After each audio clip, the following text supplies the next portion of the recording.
আজহারি সাহেব হুজুর, তিনি আমাদের বর্তমান দেশে নাই, কিন্তু তিনি আজও পর্যন্ত আমাদের যুবক ভাইদের কলিজা স্পর্শ করে রেখেছে, ঠিক কিনা বলেন?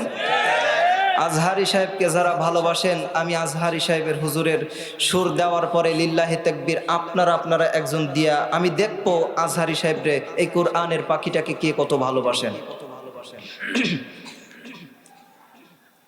ও যুবক ভাইরা শোনো শোনো, আজ ধরো আমি বাংলাদেশে নাই, আমি এ দেশ থেকে চলে গিয়েছি, কিন্তু তোমাদের ভালোবাসা আমাকে কাঁদায়, তোমাদের ভালোবাসা আমার 24টা ঘন্টা কাঁদায়। ও যুবক ভাইয়েরা, আমি তোমাদেরকে বলতে চাই, তোমরা আমাকে যেমন ভালোবাসো, আমি তোমাদেরকেও কোরআনের জন্য তেমনটা ভালোবাসি। অবশ্যই আমি আজহারি সাহেবের সুরে এই কথাগুলো বলার কারণ হইল এইটা।